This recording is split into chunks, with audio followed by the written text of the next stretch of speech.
Hey everyone, it's Chris from Rat Race Rebellion.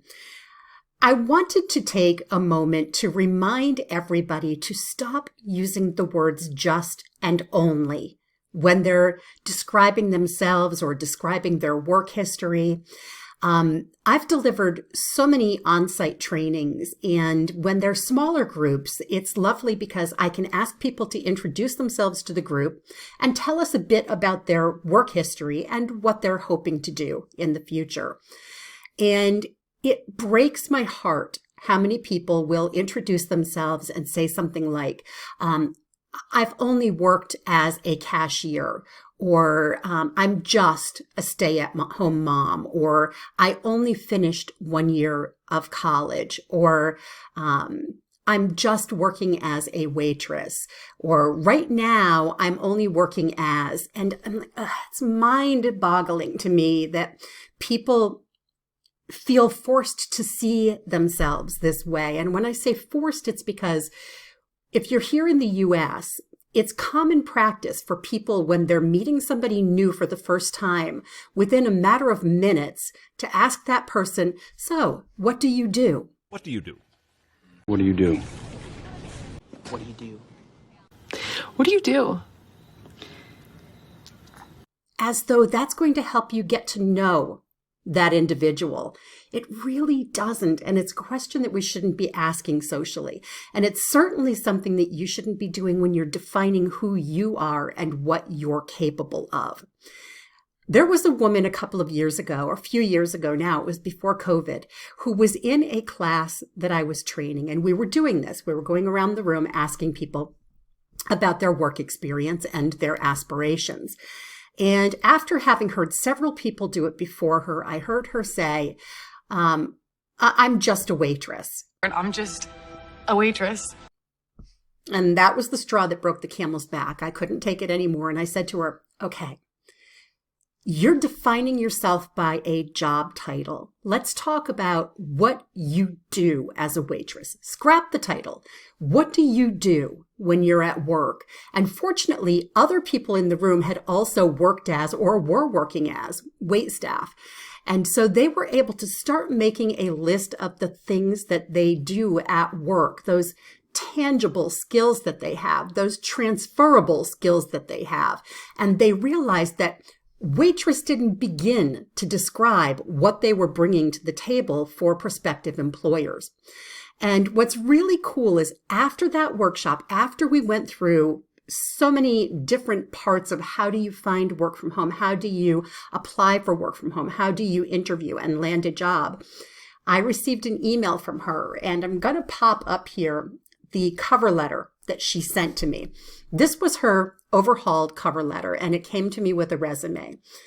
And this woman who had sheepishly told me that she was just a waitress sent this to me a week later. Dear Sir or Madam, I was delighted to find your opening for a customer care representative. I've carefully reviewed the job description and requirements, and I feel confident I'd be an ideal fit for this position. I have more than 9 years of customer service experience and a successful track record of problem solving, communication, upselling, and doing whatever it takes to ensure an exceptional customer service experience. My years as a server in the restaurant industry have taught me the significance of clear communications and friendly service with a very diverse customer base. I am a self-directed worker who functions well both autonomously or as part of a team. My highly focused and detail-oriented approach to my work will serve me well in this home-based position.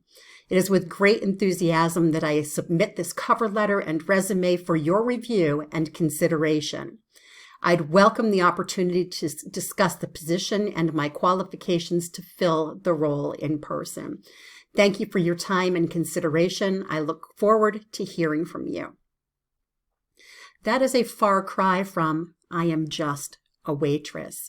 And it's self-defeating when you start seeing yourself through the lens of a job title. She also sent me her resume. And the way that she presented it was wonderful. Instead of putting down that she had been a waitress, she put in server/customer care, because that's what she's doing. Customer care. Yes, she's waiting tables. Yes, she's bringing people food. But frankly, when are people more cranky than when they're hungry, right? If you can make somebody who's sitting in a restaurant happy, then that's excellent customer care. If you can make them happy even when the cooking is only mediocre, that's even better customer care. I mean, a lot of us have had bad experiences at restaurants. We remember the bad servers. We remember the good servers. What we don't remember is everything that they had to do to try to make that happen. And therefore, it's incumbent upon the person working in that role or a similar role to be able to dissect what you do as opposed to what you are. So you're not your job title.